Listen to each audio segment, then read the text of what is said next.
continuación vamos a realizar una mesa de expertos en este mismo sentido, como con experiencias concretas en la caracterización y valorización de sus productos. Va a moderar esta mesa don Jerónimo Cejudo, decano del Colegio Oficial de Ingenieros Agrónomos de Andalucía. Es ingeniero agrónomo, proyectista, una persona que representa a nuestra profesión ante todas las instituciones y que está haciendo además una labor en defensa de la profesión y del posicionamiento en ámbitos no convencionales de nuestro ámbito profesional, como puede ser el de la alimentación. El agrónomo trabaja para la alimentación también. Así que si te parece, Jerónimo, y le van a acompañar Juan José Ortega, de Naturgy, Miguel Ángel Repullo, Álvaro Spuni y Reyes Montes. No te veía. ¿Os podéis subir? Sí, vale.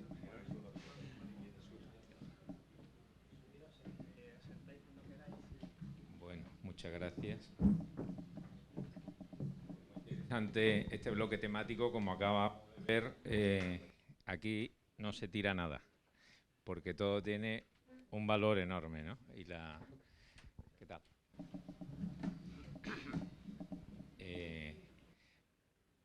Ahora, como ha dicho Miguel Ángel Molinero, vamos a pasar a casos concretos del aprovechamiento de los residuos del olivar o de los subproductos, mejor dicho. Perdón. Yo quiero resaltar aquí la importancia de la colaboración público-privada para el buen fin de todas estas iniciativas, ¿no? Todas estas experiencias. Cuando yo era jovencito se aprovechaba todo. Yo recuerdo que se tiraban muy pocas cosas, pero después hemos pasado a una cultura en la que se desechan muchos productos y lo que sí quiero resaltar hoy es que tenemos mucho más conocimiento y sobre todo más tecnología sobre estos procedimientos para la valorización de productos. Y bueno, la mejora de estos procedimientos tiene que ir acompañada, como nos explicarán ahora aquí, de la rentabilidad necesaria. O sea, no podemos hacer una economía circular verde, digamos, en números rojos. O sea que nosotros, como ingenieros, somos conscientes de que todas estas actividades tienen que ser rentables para la empresa. Aunque tenemos una normativa muy exigente, que nos tiene muchas veces pues un poco atados. Quisiera agradecer al Ayuntamiento la oportunidad que nos da de estar aquí hoy y a Miguel Ángel Molinero pues la organización de esta jornada. Antes he oído que alguien echaba de menos la extensión agraria. Bueno, pues hoy esto es una especie de extensión agraria más moderna y con más tecnología. Bueno, van a intervenir ahora Juan Jesús Ortega, de Naturgy, que trabaja en la producción energética partiendo de sus productos y generando biometano. Miguel Ángel Repullo, de la Escuela de Ingenieros ETSIAM de Córdoba, trabajan con los restos de poda para el mantenimiento de cubiertas vegetales y mejorando las condiciones del suelo. Y Álvaro Spuni, de Carboliva, que partiendo de estos restos de poda y de huesos de aceituna generan carbón activo, enmiendas para el suelo y otros productos comercializables. Y Reyes Montes, de DECOP, participan en un proyecto también de tratamiento de restos de poda. Como ven, pues son instituciones muy potentes y muy importantes las que ha conseguido reunir aquí hoy la Rurápolis, Miguel Ángel Molinero. Entonces le doy la palabra, cada uno tiene 10 minutos para exponer su experiencia y después tendremos otros 10 minutos de preguntas del público. Cuando queráis, empezamos por Juan Jesús Ortega.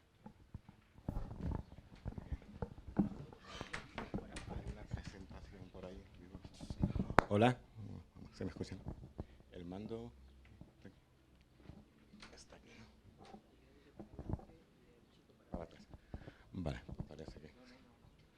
me pongo aquí no te voy a ocultar. Vale. Bueno, buenas tardes. Se me escucha bien, ¿no? Buenas tardes a todos. Como ha dicho también Jerónimo, agradecerle también a Jerónimo su interlocución. Agradecer al Ayuntamiento de Fuente Palmera el que haya contado con nosotros, con Naturgy, para este evento que, bueno, que cada vez se está haciendo más emblemático aquí en la comarca, en la 8ª edición que tiene. Y básicamente... ¿Así? No va. No va el mando. Miguel Ángel.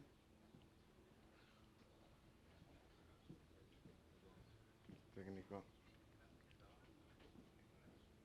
¿El de abajo o el de arriba? ¿Este de aquí? Vale. Ahora sí, vale. Bueno, yo creo que Naturgy lo conocéis fundamentalmente todos. Somos una empresa energética que tanto distribuimos como comercializamos gas natural y electricidad. Estamos en todo el mundo, fundamentalmente en la zona de Hispanoamérica, pero también tenemos representación incluso en África, en Europa y ahí hasta en Australia. Somos líderes, como se ve ahí, en todo el tema de comercialización del mercado libre de gas. Tenemos un 40% de la cuota de mercado, tenemos un 15% de la cuota de electricidad también. Y bueno, una red comercial, llevamos más de 100 años en el sector energético. Naturgy, sabréis todo que inicialmente era el grupo Gas Natural. Gas Natural, cuando absorbió a Fenosa, se convirtió en Gas Natural Fenosa, y a partir de ahí, bueno, pues hace 4 o 5 años cambiamos de marca y nos pusimos la marca de Naturgy. Les digo, una red comercial muy extensa en toda España, en la que ofrecemos una propuesta de valor integrada, incluyendo gas, electricidad y todos los servicios para facilitárselo a nuestros clientes. ¿Y por qué estamos nosotros aquí? Bueno, pues fundamentalmente por nuestro compromiso con la transición energética. Desde ya, inicialmente, con todas las energías renovables convencionales, como fotovoltaica, eólica, tenemos muchas plantas de generación ya de energía, pero ahora con todo el tema, con toda la problemática, todo el ambiente de energía circular, el abatimiento de la capa de carbono, pues Naturgy creó una nueva filial independiente para poder tener capacidad de inversión y poder acometer proyectos, que es Naturgy Nuevas Energías. Naturgy Nuevas Energías tiene 3 patas fundamentales.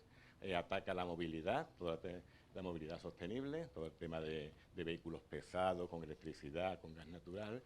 Vamos a desarrollar también proyectos de hidrógeno, y la pata en la que yo me encuentro, que es desarrollar proyectos de biometano para valorizarlos, como ha dicho Jerónimo, para hacerlos viables económicamente y poder conseguir que se impulse el desarrollo de biometano aquí en España. Obviamente con líneas transversales, buscando innovación y, por supuesto, orientado todo a la eficiencia energética.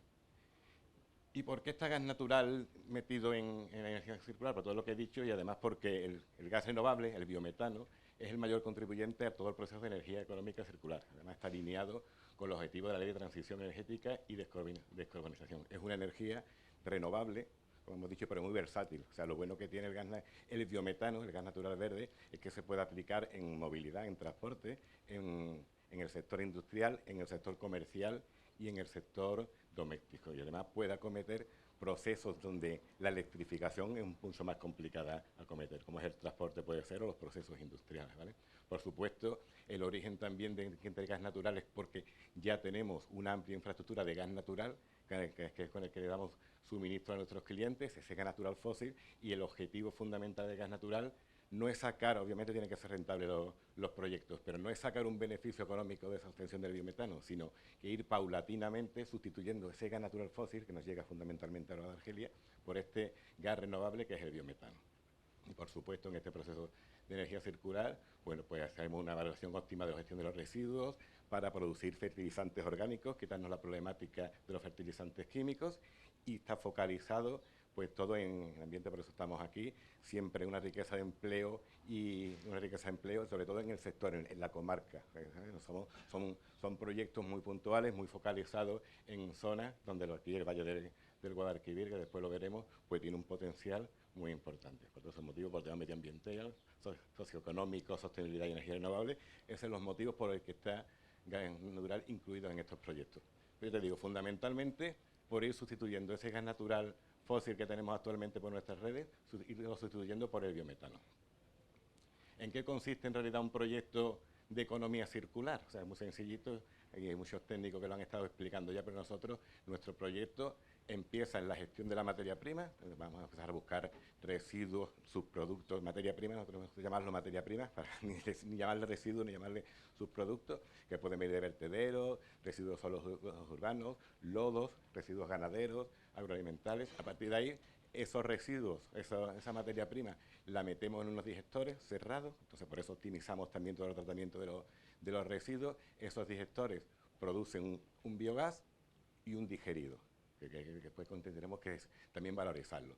Ese biogás tiene una cantidad de metano en torno al 60%, tiene también mucho CO2, entonces hay una siguiente fase que se llama de upgrading, que básicamente es de valorización, es quitarle todas las impurezas a ese biogás que tenemos allí, y ese biogás que está con un 60% de biometano, llegar al 95% de biometano, para que sea totalmente compatible con el gas natural y se pueda incluir en las redes, como hemos dicho, de gas natural.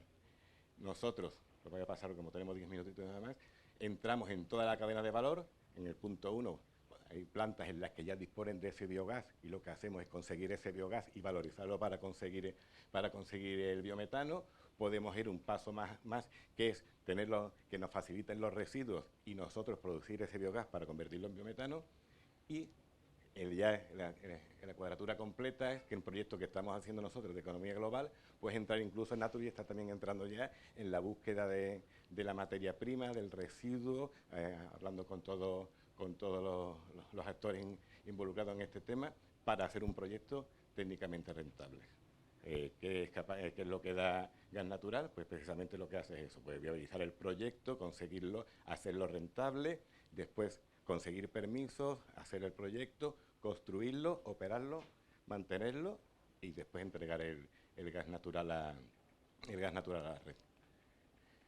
Los retos, como decía Jerónimo, todo es tan sencillo, se ve todo muy bonito, pero un proyecto de este tipo, primero son inversiones muy importantes, un proyecto de unas 50.000 toneladas, 80.000 toneladas de materia prima que queramos nosotros meter, pues los 7, 8 millones de euros no hay quien se los quite de revés. Entonces, hay una serie de puntos, es una pata casi como digo yo, con una mesa con 6 patas, y como se caiga una pata, pues se cae todo.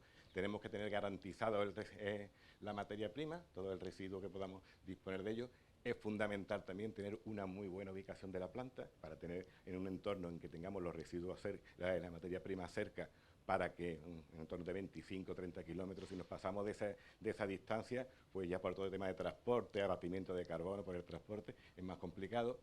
Otra problemática que tenemos también es que tiene que estar cercano a la red de gas, porque como hemos dicho, el objetivo fundamental es inyectar después ese biometano en la red, y después buscar ya después el propio de la parcela, unas dimensiones que sean adecuadas, con suministros energéticos como vertido a red, suministro eléctrico, agua, acceso a carreteras, que no haya muchas pendientes. O sea, una de las patas también importantes, uno de los retos de desarrollo. El tercer reto que también comenta Jerónimo es ese digerido, cuando producimos ese biogás, como hemos dicho, el resto, el digestato que sale, que hay una fracción sólida y una fracción líquida, nuestra intención es también valorizarlo. Efectivamente, la normativa que hay ahora, tanto en Europa como en España, estamos con muchas conversaciones para intentar más o menos ir orientando, porque nuestra idea es intentar conseguir fertilizantes orgánicos. Pero claro, homologar ese fertilizante tiene un proceso, tenemos que tener una dieta ya garantizada y más complicado. Ahora mismo lo que estamos normalmente, compostaje aquí en Andalucía no estamos haciendo, pero lo que estamos haciendo es fertirriego fundamentalmente, y la parte sólida también, como ha dicho también Guillermo, pues también verterla a campo.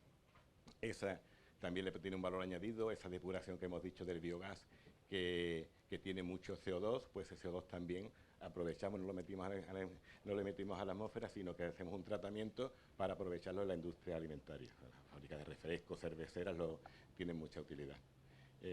Fundamentalmente eso. Estamos aquí, les digo, y por eso me quiero agradecerle a Miguel Ángel que contestara con nosotros y a José Luis Adame, porque ahora mismo nosotros estamos aquí intentando en la comarca desarrollar un proyecto de valorización del alperujo. Tenemos, en la zona que está marcada, tenemos una infinidad, un potencial grandísimo de almazaras. Estamos intentando conseguir unos 50.000 en horquillas. somos un poco entre 50.000 y 100.000 toneladas de alperujo por la zona, que complementaremos para que la dieta sea óptima con otro tipo de materia prima, como pueden ser gallinaza, puede ser purines, estiércol y también todo el potencial que tenemos hortofrutícola aquí en la zona, que es maravilloso. Yo creo que a partir de ahí, bueno, pues la gran ventaja que tiene Gas Natural, lo pongo rápido, bueno, pues que no somos novatos. De hecho, las poquitas plantas que hay inyectando ya en la red, pues 2 son nuestras, como son una EDA, una estación depuradora que tenemos en La Coruña, tenemos un vertedero en Cataluña. Tenía puesta también la de Vilasana, porque pensaba que cuando estuviera aquí ya iba a estar funcionando, pero vamos, le faltan 2 semanas para empezar a funcionar, que es la que más se puede parecer a nuestro proyecto, porque es un tratamiento agroganadero, que era otras tecnologías distintas de EDAR y de vertedero, pero aquella sí puede ser más adecuada a lo que queremos hacer aquí, y poco más. Como eran 10 minutitos lo que teníamos, muy rápido para que viera una visión de todo, y lo que estamos aquí, ya digo, en Naturgy, la idea que tiene está aquí presente, porque lo que queremos es conseguir que colaboren con nosotros todo el sector agrario que tenemos aquí en la comarca, para que nos puedan facilitar residuos y podamos conseguir hacer viable el proyecto, para darle imagen a Fuente Palmera, Palma de Río, toda la zona, y que sea el primer proyecto aquí en Andalucía que tenemos con biometano. ¿Vale?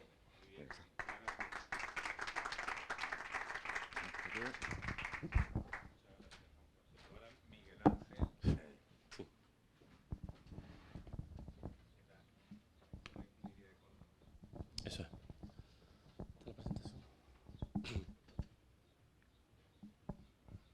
Bueno, gracias por la invitación.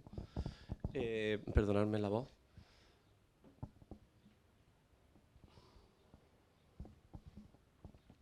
Bueno, como decía, como me han presentado, estoy en el Departamento de Ingeniería Rural de la universidad. También soy colaborador en ECAF, en la Federación Europea de Agricultura de Conservación, aunque realmente voy a hablar de mi etapa en el IFAPA, en el Instituto Andaluz de Investigación y Formación Agraria, donde desarrollamos una serie de proyectos que voy a comentar. Bueno, un esquema muy simplificado. Me ha venido muy bien la charla anterior de Guillermo, que es donde viene mucho más desarrollado algunos de los subproductos del olivar.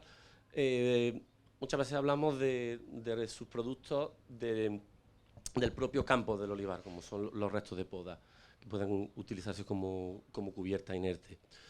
Pero luego lo que es la industria, pues bueno, ya hemos visto, a lo que me voy a centrar es que se generan gran cantidad de agua de lavado, sobre todo de la aceituna, y de agua de lavado del aceite, así como el agua y las correntías que se generan en el patio de recesión, que bueno, al final son unos grandes volúmenes de efluentes que se concentran en balsas, que realmente no ha dado solución al problema, sino que realmente se ha localizado, ¿no?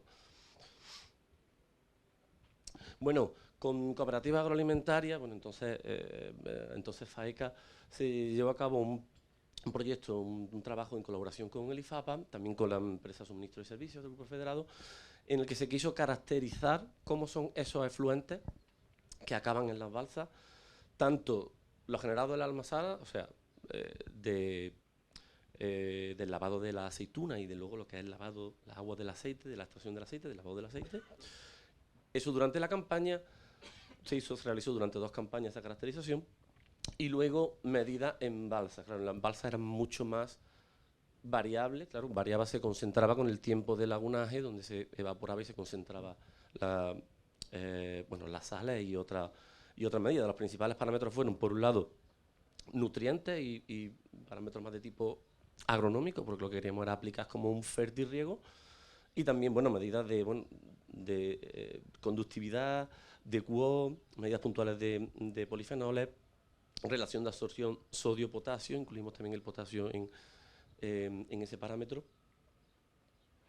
Bueno, esto coincidió con años especialmente lluviosos, hablamos del 2009-2011, o sea, 2010-2011 fueron años especialmente lluviosos, donde se generaba este problema de las balsas, porque claro, creo que en 2010 fueron más de 1.000 litros, bueno, pues 1 metro de volumen de la balsa era directamente de agua de lluvia. Entonces, viendo ese problema, la Consejería quiso sacar un decreto para poder aplicar ese agua, y sobre todo para evitar problemas en la balsa, de rotura de taludes, de bordes, que iba a generar un problema mayor. Entonces se generó un decreto y una orden en el que estuvimos, bueno, fuimos directamente consultados porque, claro, llevábamos el registro de 12 balsas en la provincia de Córdoba.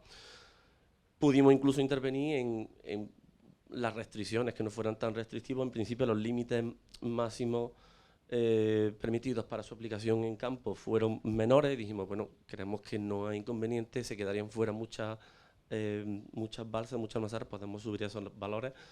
Y bueno, accedieron. Es verdad que se limitó a 50 metros cúbicos hectáreas y año, que es una medida muy corto ese riego, pero creo que tenía un poco miedo de que en la aplicación hubiera problemas de escorrentía, no se aplicara de forma correcta y no se hiciera de forma adecuada.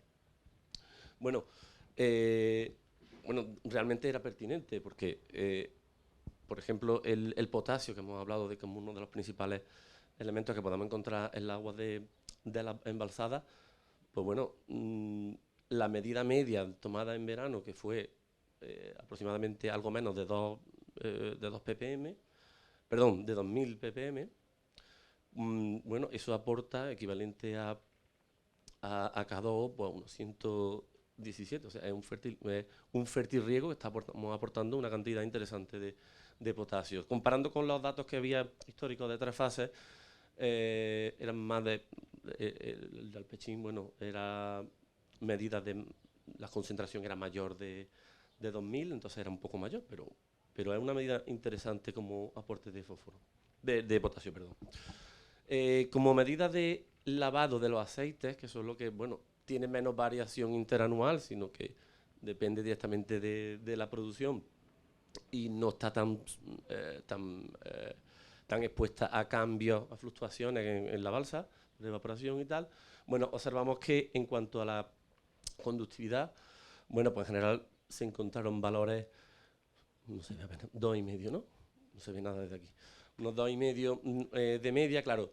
Se comparó entre las almazaras, se comparó con una que no era almazara realmente, sino por eso hemos hablado de 12 cooperativas, y no que era de entamadura, de aceitunas, claro. Aquí utilizamos otro eje y otra escala, y evidentemente lo utilizábamos como control para saber qué pasa comparando esos datos con datos del agua del aderezo, en este caso. En cuanto al sodio, bueno, pues valores del orden de 50, bueno, muy por debajo del límite permitido, de 1380, que se permitió por la ley. Obviamente no se puede con una entamadura de aceituna. Y el cobre, como un metal pesado que podría ser restrictivo y limitante, bueno, pues vimos que la media fue 0,11, el límite permitido eran 5 ppm. Realmente el trazo que vemos es el recomendado para un riego continuo, que no es el caso, estamos haciendo un riego puntual, ¿no?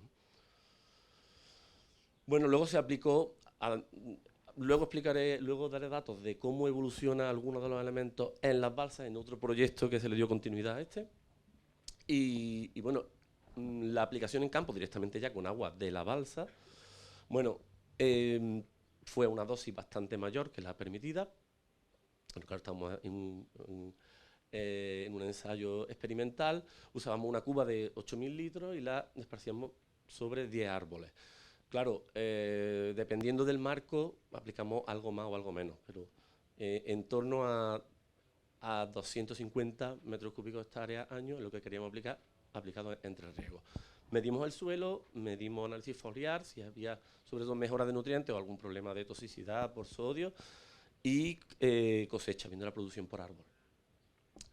No hubo un resultado significativo, una tendencia positiva, pero claro, fueron 2 años de estudio, la variabilidad en la producción de los árboles, los olivos, bueno, en fin, se vio una media, pero no con diferencia significativa estadísticamente.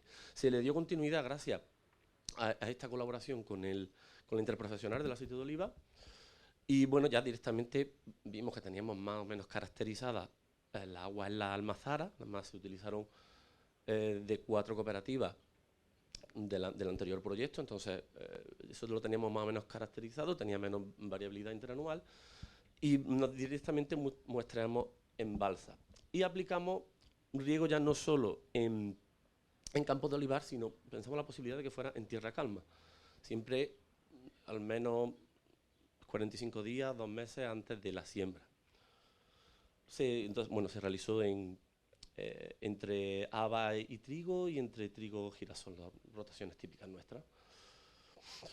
Bueno, aquí vemos primero la evolución de las balsas, que lo tuvimos durante 3 años. Me explico un poquito el gráfico.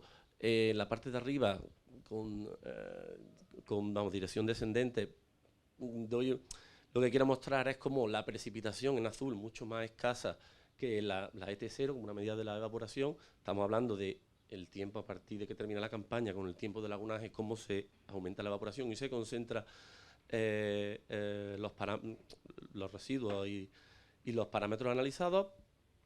En el eje de la izquierda abajo, el sodio y el potasio, y en este eje de la derecha, la conductividad en DCCM y el residuo seco. Vemos que tenemos un paralelismo, especialmente entre el potasio y el residuo seco, y cómo la conductividad se eleva, pero depende principalmente del potasio, no tanto del sodio, que quedó siempre por debajo de los límites permitidos.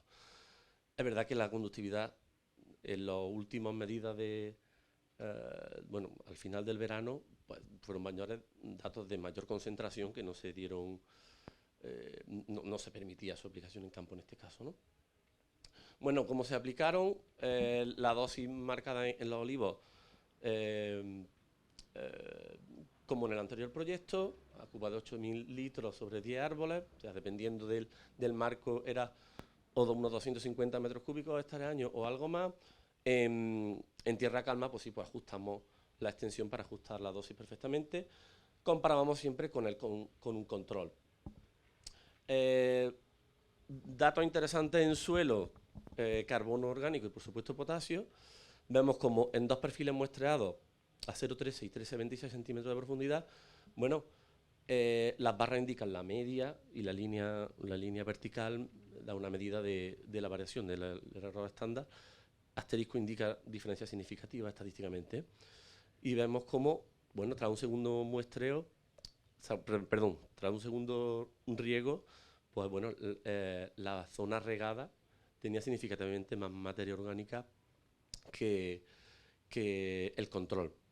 Y como en el largo plazo, ya tras 3 años, no se aprecia esa diferencia, pero en potasio sí. En potasio la diferencia fue mucho mayor, mucho más significativa. Y es verdad que con el tiempo se fue diluyendo ese efecto, porque no solo se realizó un riego y las medidas fueron hasta 3 años después. En el análisis foliar no hubo prácticamente diferencia, alguna diferencia en cuanto al potasio. No hubo problemas de sodio, con medidas muy por debajo del límite tóxico, que teóricamente es unos 0,2%. Y bueno, en producción, al igual que en el anterior proyecto, los olivares, bueno, pues los olivos es difícil encontrar una tendencia en 2 años de muestreo de producción y tal, pero bueno, sobre cereal, bueno, pues en tierra calma observamos una diferencia muy significativa en la producción de trigo, lo cual, bueno, parece muy interesante con un solo fertirriego. En girasol, claro, se aplicó al final sobre septiembre, el girasol se siembra muy tarde, seguramente no tuvo un efecto como podía tener el trigo que se sembraba mucho antes. Bueno, nada más. Ahora, una continuidad que se le está dando a estos proyectos es esas masas desecadas en balsas de evaporación, esos sólidos que quedan, bueno, pues también aplicarlo a campo y valorizar ese producto en cuanto a aporte de materia orgánica, algunos elementos, esto en colaboración Cooperativa Agroalimentaria, SUFECO y Suministro de Servicios del Grupo Federado, en colaboración también con el IFAPA, y bueno, debido a la gran cantidad de efluentes y masas desecadas sólidos asociados a esos efluentes, pues hay un potencial importante. Y nada más. Muchas gracias por la atención. Parece que hace falta más años de experiencia, Claro. ¿no?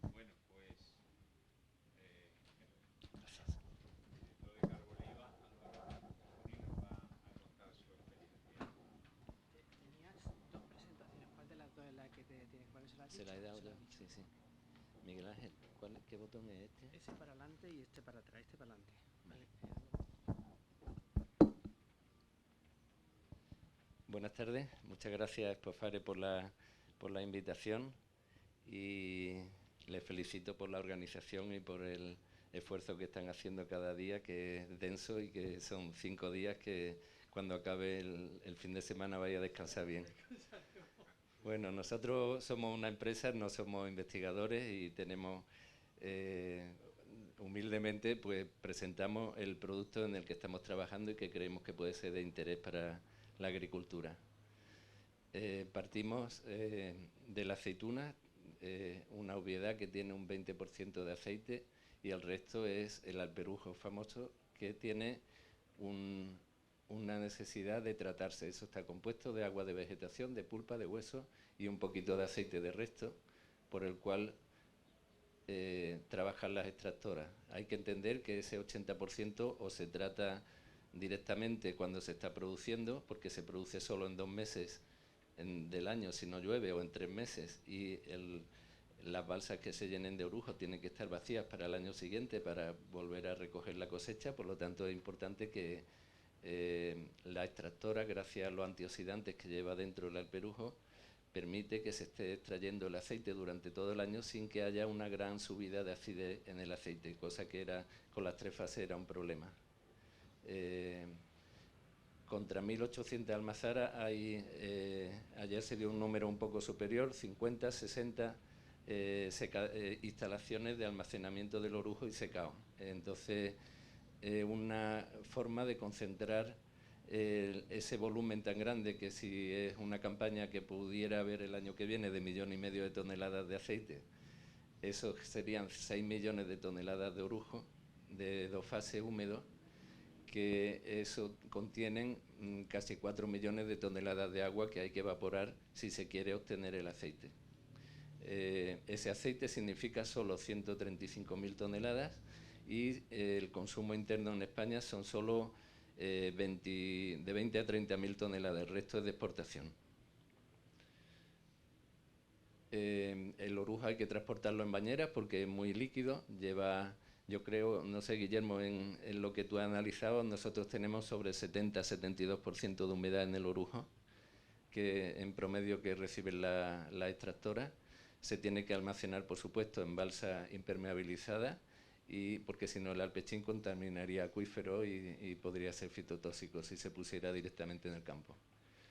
La valorización de los subproductos de la almazara a través de la extractora es un proceso eficiente que se debe potenciar y mejorar sus procesos. Nosotros pensamos que somos el gran destino del orujo y que a través de nuestra interprofesional del aceite de orujo y de ANEO, que es la asociación que aglutina a los extractores de orujo, pues se está defendiendo y mejorando y hablando con la administración para resolver los problemas que se tienen. Esto es una descarga de orujo en Puente Genil. Para que se pueda extraer ese aceite hay que bajar la humedad hasta el 8 o 10%.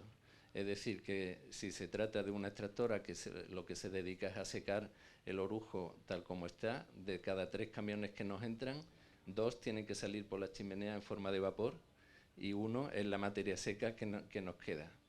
Esos secaderos tienen, por lo tanto, una importancia grandísima dentro de la instalación de la orujera, y tiene que ser a base de calor para evaporarse. Afortunadamente tenemos dentro el subproducto principal, que es el orujo extractado, no el hueso lo sacan la mayoría de las almazaras, pero nosotros también sacamos un poco de hueso, pero como tiene un precio superior, pues lo que se intenta es secar a través de la generación de la energía térmica que da el orujo extractado al quemarlo.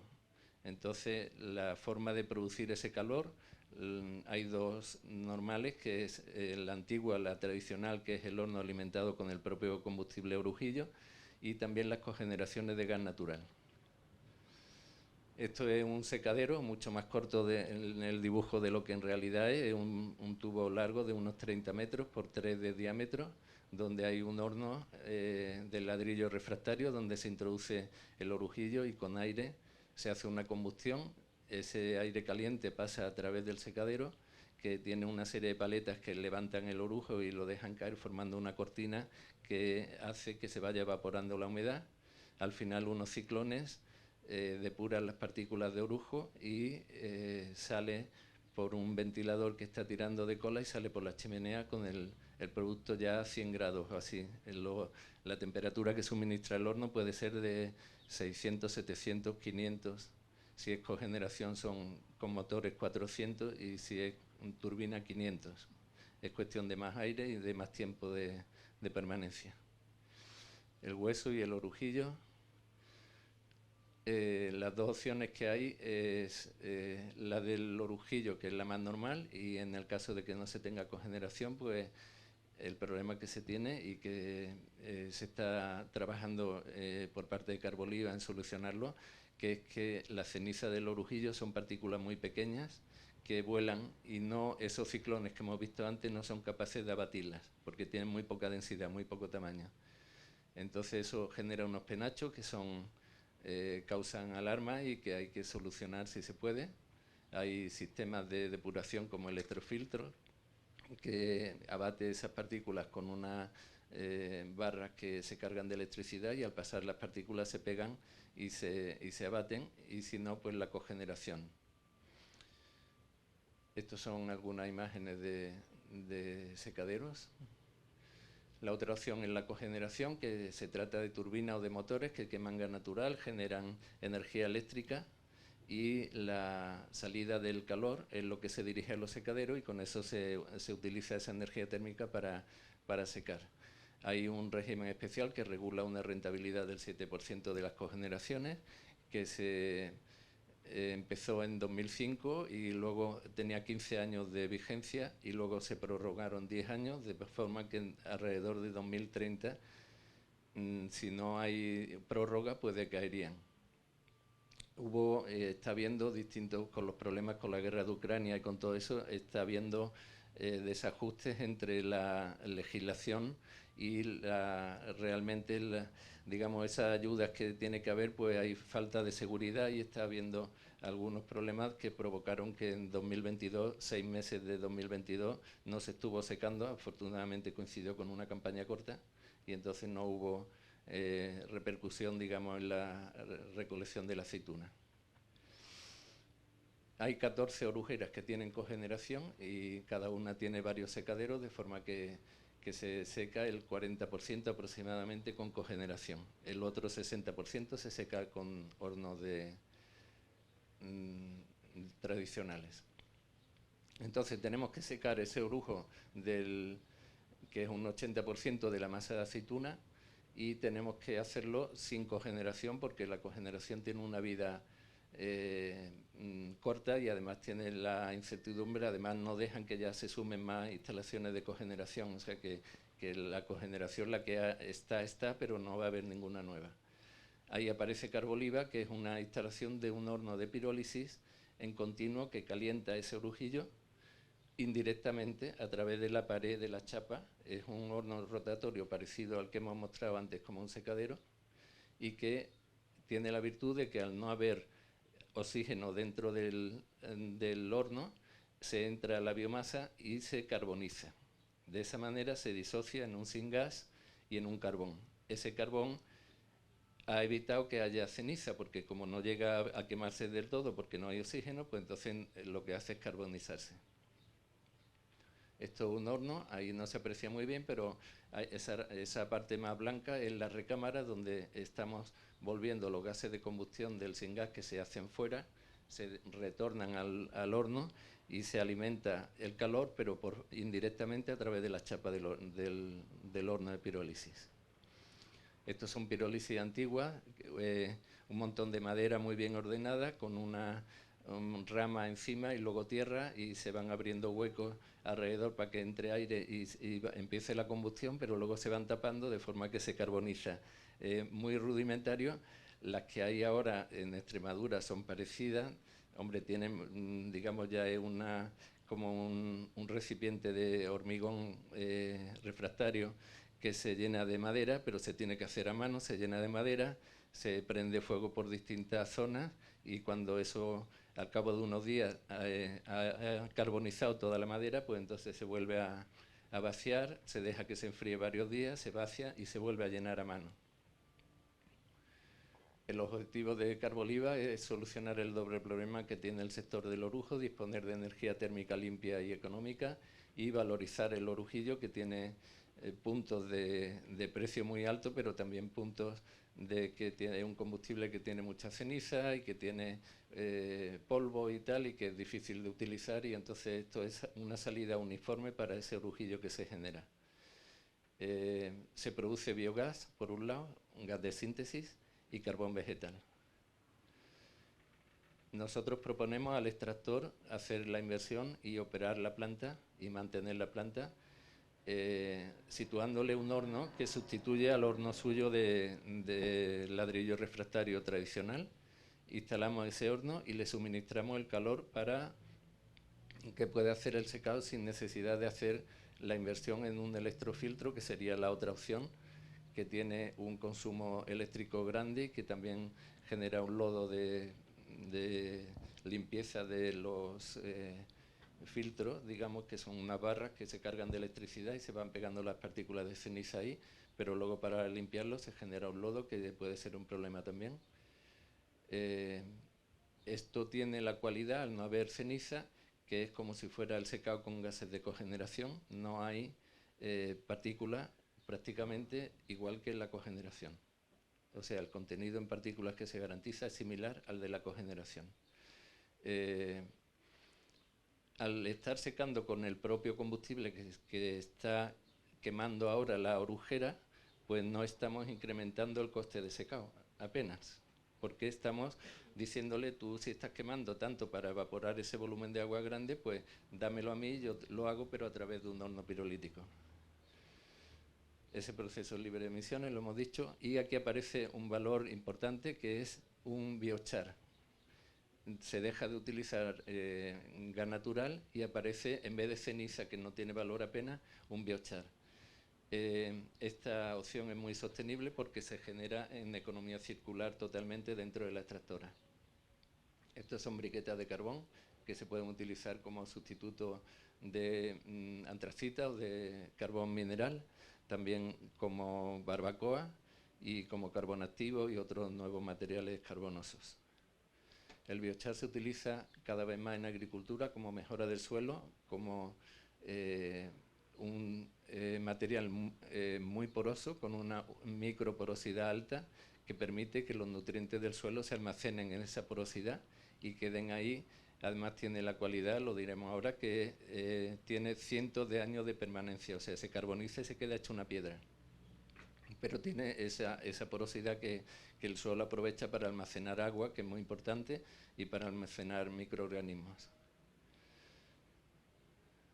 Se activa la defensa de las plantas, mejorando el sistema inmunológico y incrementando la cantidad de carbono que hay en la tierra. Quien quiera tenga interés en la presentación se dirige a nosotros y se la pasamos luego. Y aparece un nuevo ingreso, que sería el abatimiento de carbono. O sea, significaría que el olivo ha creado la aceituna. Nosotros si quemamos ese orujillo, pues neutro, no tiene que comprar derechos de emisión la empresa que lo queme. Pero si todavía se carboniza y se pone en la tierra, entonces un abatimiento de carbono, un abatimiento que no es plantar un bosque nuevo que se puede quemar o que puede haber una falsedad de algún tipo. Esto, cuando se certifica que se pone en la tierra, ese orujillo que está carbonizado y que se ha puesto en la tierra, ese se va a quedar ahí siempre. Entonces creo, por eso, que se venden los derechos de emisión a un precio más alto que el normal de las reforestaciones y eso. Estamos certificándonos con EBC para poder participar en el comercio de emisiones y poder rebajar el precio del carbón a poco más de 200 euros por tonelada, salida de Jaén. Si se incorpora en el compost, pues se activa de microorganismos y de humedad y es mucho más efectivo desde el primer momento que se pone en la tierra. Entonces recomendamos mezclarlo con el compost. Estos son fotos de la porosidad del biocarbón. Y aquí se habla de la simbiosis que hay entre las raíces y la microbiota del suelo, que esta red de poros que aparece ahí nueva, pues le facilita mucho la mejora de la microbiota del suelo, y creo que esto va dentro de no solo economía circular, sino que está dentro de la regeneración del suelo y de todo lo que se ha hablado estas jornadas aquí. Es la última. Incorporamos el compost para que se cargue de vida, dejarlo activar 15 o 20 días por lo menos, incorporarlo a la tierra con un aporcado posterior, si es posible enriquecer con microbiota del suelo previamente, situarlo cerca de los árboles, procurar que sea antes de un periodo de lluvia y entre 3 y 5 toneladas por hectárea. Esto puede ser menos también. Pues nada, muchas gracias.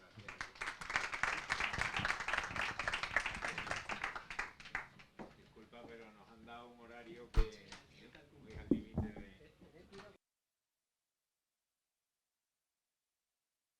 Reyes. Gracias, Jerónimo. Bueno, pues yo he traído una breve presentación. Vale.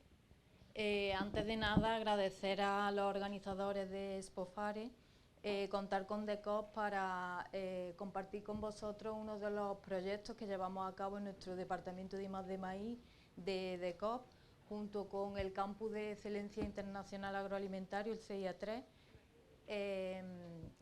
investigadores de la Universidad de Córdoba, del Grupo de Economía Agraria, del Agua y de Recursos Naturales y Cooperativas Agroalimentarias de Andalucía. Es el grupo operativo Biorumioli, cuyo objetivo es obtener productos lácteos bioeconómicos y funcionales producidos a partir de pequeños rumiantes, alimentados con un subproducto de la industria del aceite de oliva, como es la pulpa de aceituna. Este proyecto está subvencionado por fondos europeos, agrícolas del desarrollo rural y por la Junta de Andalucía en la convocatoria para el funcionamiento de grupos operativos regionales del 2020. Bueno, decir que este proyecto comenzó su ejecución en el año 2022, en septiembre. A día de hoy continúa su ejecución y finalizará en septiembre de este año, del 2024.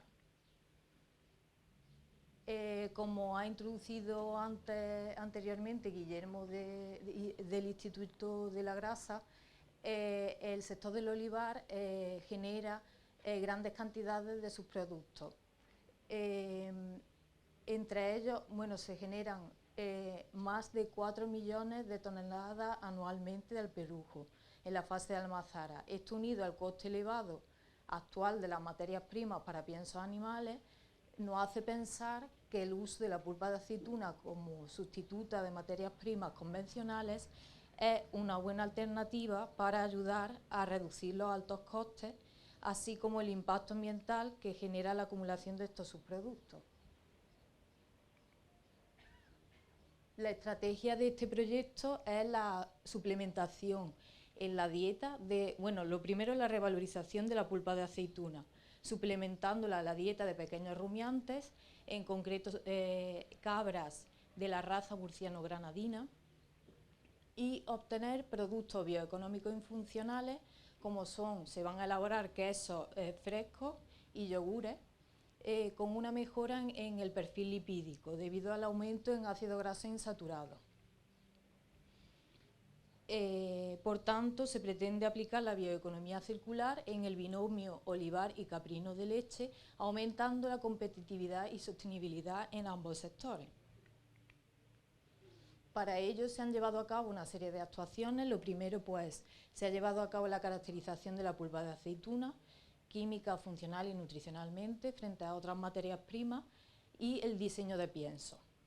Se ha llevado a cabo también el estudio de vida útil de la pulpa de aceituna para valorar también la estabilidad, para conocer cómo se comporta según las condiciones de almacenamiento. A continuación, se ha llevado a cabo el ensayo in vitro en las instalaciones de la Estación Experimental del Zaidín en el CSIC en Granada, y la formulación de dietas. Se han llevado a cabo 2 formulaciones en concreto, una dieta control y una experimental.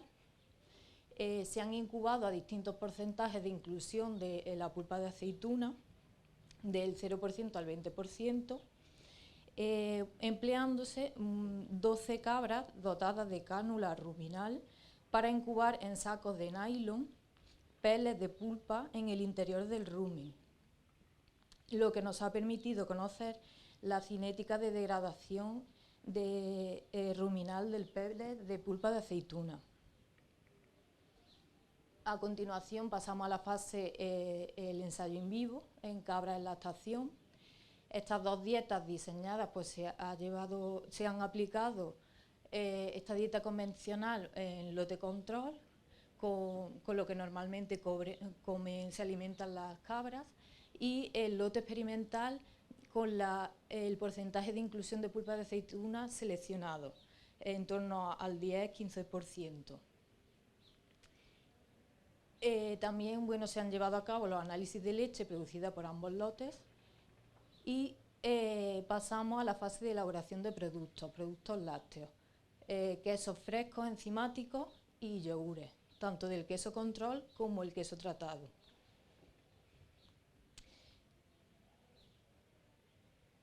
Esto también se ha hecho en condiciones de explotación comercial en una de las granjas colaboradoras de caprinos de leche, con el Zaidín en Armilla, Granada, en el Departamento de Producción Animal, Nutrición y Producción Animal Sostenible. Se han llevado a cabo también valoraciones sensoriales de ambos productos, a 200 personas aproximadamente de todas las edades y niveles de estudios, para que sea realmente representativo de la población que va al supermercado. Lo primero de todo, se realizó una cata a ciegas. Los consumidores no conocían el producto, simplemente para valorar la aceptación. Una cata a continuación de expectativas, es decir, solo valoran el etiquetado. Y finalmente una cata de confirmación. Catan el queso con toda la información, con el etiquetado también.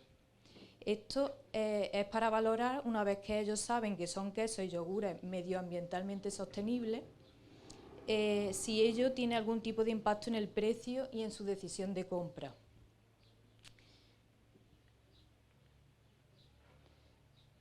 Bueno, a día de hoy todavía se están evaluando muchos de estos resultados. Se está llevando a cabo el estudio socioeconómico y la valoración del impacto ambiental, y se han llevado a cabo también acciones divulgativas, que destaco el desarrollo de la página web, que la podéis encontrar en internet, con todos los vídeos de todas las actuaciones que se han ido llevando a lo largo del proyecto. Para finalizar, comentar que la pulpa de aceituna es una materia prima alternativa que se podría incorporar con éxito en la dieta del ganado caprino, ayudando a incorporar la ganadería dentro de la bioeconomía circular. Y ya está, finalizo. Muchas gracias.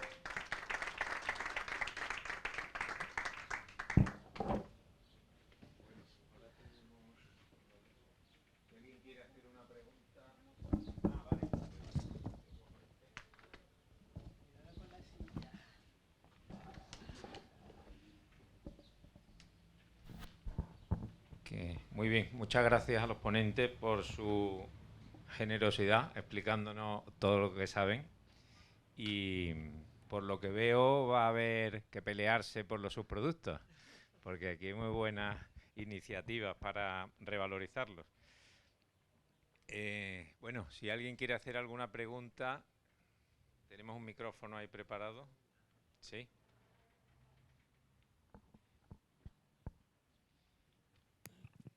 Te quería preguntar, Reyes, ¿cuándo tenéis previsto que haya resultados de carácter económico? Porque nos has dejado un poco todos con la miel en los labios. Sí, ¿se escucha? El proyecto finaliza en septiembre, queremos que finalice en septiembre de este año, tenemos previsto, por tanto, tendremos en los próximos meses ya resultados tanto de las catas como de todo, ya el estudio ambiental, socioeconómico. O sea que en 2 o 3 meses tendremos resultados. Bueno, yo sí tengo alguna pregunta desde un punto de vista práctico. Todo esto que hemos visto hoy tiene una importancia, tiene en esto mucha importancia la logística, ¿no? Cómo mover los subproductos, porque se generan en un sitio, se procesan en otro bueno, y después hay también que distribuir. ¿Cómo veis que puede evolucionar eso? En algunos sitios están, en otros sectores, por ejemplo, en mataderos. Me han contado que están haciendo mataderos portátiles para hacer uso en origen, en donde... Te dejo... ¿Sí, Álvaro? Bueno, solo comentar que... ¿Se oye? Solo comentar que la red de extractoras que hay, esas 50, 60 instalaciones han sido, por una selección natural, desapareciendo las que estaban más lejos o las que tenían más cercanas las casas. Entonces, quiero decir que en el caso de la orujera ya están bien situadas estratégicamente. Sí. Bueno, sí, quedaron. Sí, es que el tema logístico implica unos costes importantes para hacer rentable esto. Por eso digo desde el punto de vista práctico. Sí, Juan José. Sí. Sí, efectivamente, ya lo comentaba yo también antes, nosotros por eso en ese volumen de 5 o 6 millones de toneladas al perujo, lo que estamos focalizando y buscando, no ir a, buscando, decía, una de las patas fundamentales que había para hacer un reto y producir biometano precisamente es la ubicación. Entonces por eso hemos decidido, tenemos una parcela aquí ya apalabrada, porque tenemos un entorno que en 25 o 30 kilómetros a la redonda tenemos un volumen que lo que comentaba, bueno, 25 o 30 kilómetros a la redonda para quitarnos todo el tema de la logística y además también el tema del abatimiento de carbono, porque también en todos estos estudios de economía circular, cuando tienes un transporte muy, muy largo, pues también tienes que hacer unos estudios de las emisiones que el propio transportista puede hacer. Entonces también tenemos una opción nosotros que hacerlo con vehículos a gas natural o eléctricos, pero lo que estamos haciendo es focalizándolo y intentando centrar el proyecto cerca del residuo y, como decía, y cerca del tubo, o sea, cerca de donde tenemos el tubo. Sí, yo una apostilla mía, vamos, personal, que para relajar un poco la ansiedad climática, que es que el CO2 es la materia prima de la fotosíntesis. Además, CO2 en la atmósfera, un planeta más verde, que es que muchas veces se está forzando la información al respecto, pero bueno.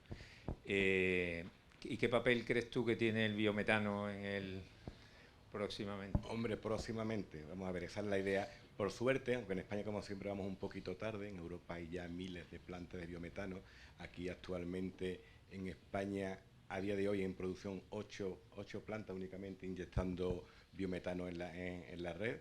Supone el 0,1% de lo que es el gas natural actualmente, y el futuro, Naturgy está apostando, quiere llegar a 1 tera, y la producción que puede conseguir ese biometano es sustituir ese gas fósil y quitarnos también la dependencia de Europa, de los gasoductos de Ucrania, de los gasoductos, y en torno al 10-15% de la producción necesaria para todo el proceso de gas natural. ¿Y lo podemos conseguir? ¿Hay tecnología, por ejemplo, para el autoconsumo en algunas instalaciones ganaderas o agrarias? Sí, hay tecnología. Obviamente no estamos enfocados nosotros en esa línea, porque nuestra tendencia es lo que decía, lo fundamental. El objetivo fundamental nuestro es inyectar en red, o sea, nosotros lo que estamos fomentando, por eso vamos también el autoconsumo normalmente, si están lejos de la red, o lo que para consumo propio, obviamente la tecnología es la misma, o sea, la misma tecnología para producir el biogás y valorizarlo. Lo que pasa que normalmente cuando es autoconsumo no se llega a producir biometano, ya con ese biogás se le da una utilidad, a lo mejor para meterlos en calderas, para calentamiento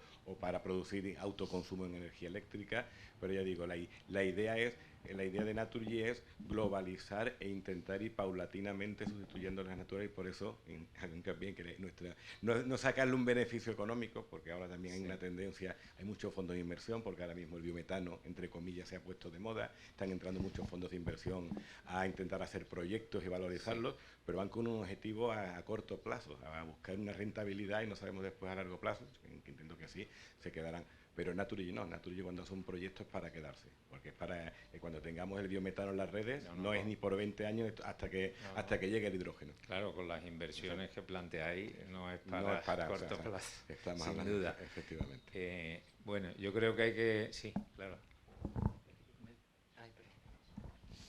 Yo quiero comentar, por lo que ha estado explicando Guillermo antes,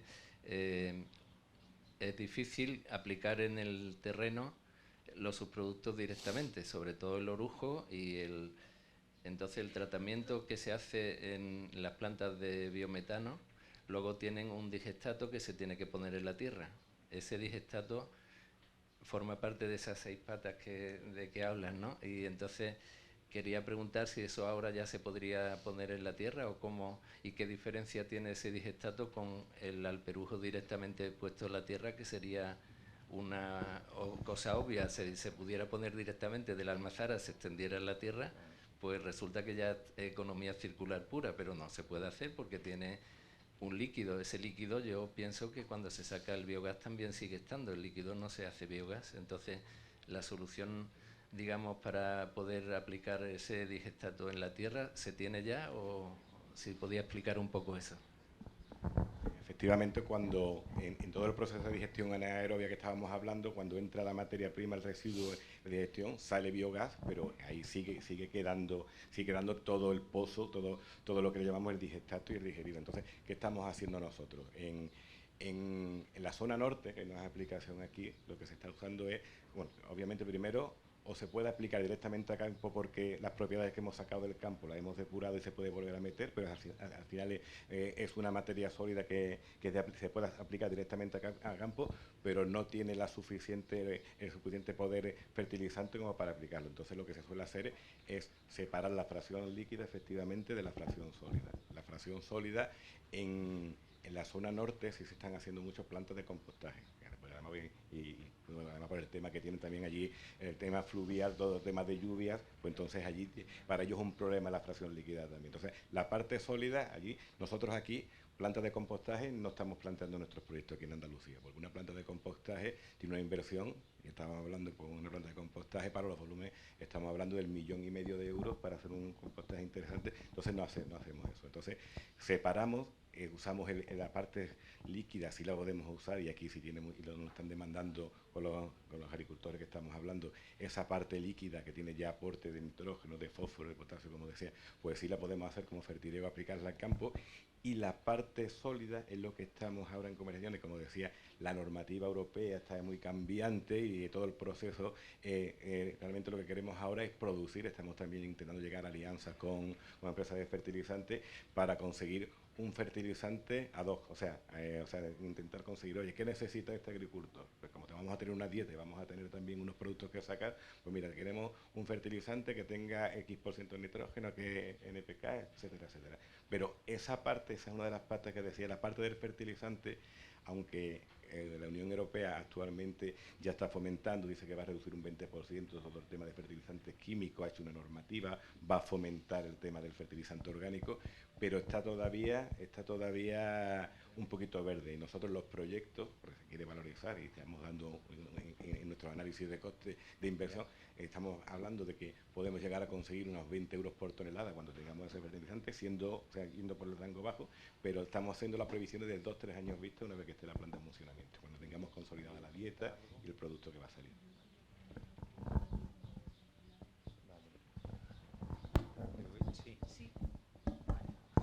No, yo quería puntualizar que antes lo he dejado atrás.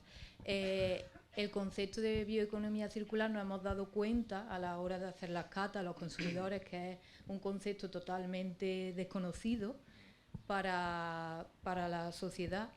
Y bueno, pues si conseguimos que tanto el ganadero como el consumidor valoren esto, vamos a resolver un problema de base y vamos a poder reutilizar darle un nuevo uso a la pulpa de aceituna o a cualquier otro subproducto. Al final creo que es importante la concienciación a la sociedad en este sentido. Absolutamente de acuerdo. Sí. Miguel Ángel. Sí, brevemente, creo que no he comentado que la aplicación de efluentes de la balsa sobre campos, está funcionando. Los compañeros de cooperativas agroalimentarias, hay cooperativas que de manera recurrente, estamos hablando antes de la logística, claro, normalmente en olivares cercanos a la balsa, pero que se está haciendo como un fertirriego interesante, sobre todo en años de sequía. Sí, estupendo.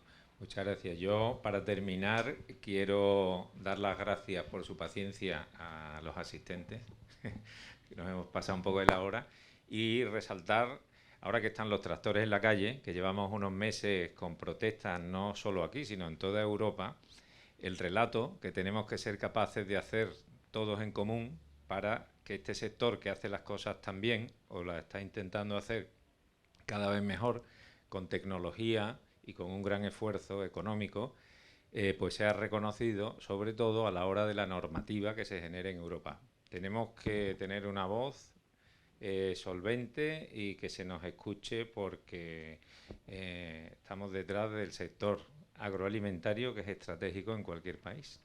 No podemos dejar al final en manos de terceros países que nos traigan los tomates o que nos alimenten países que están menos preparados que nosotros. Nada más y muchas gracias.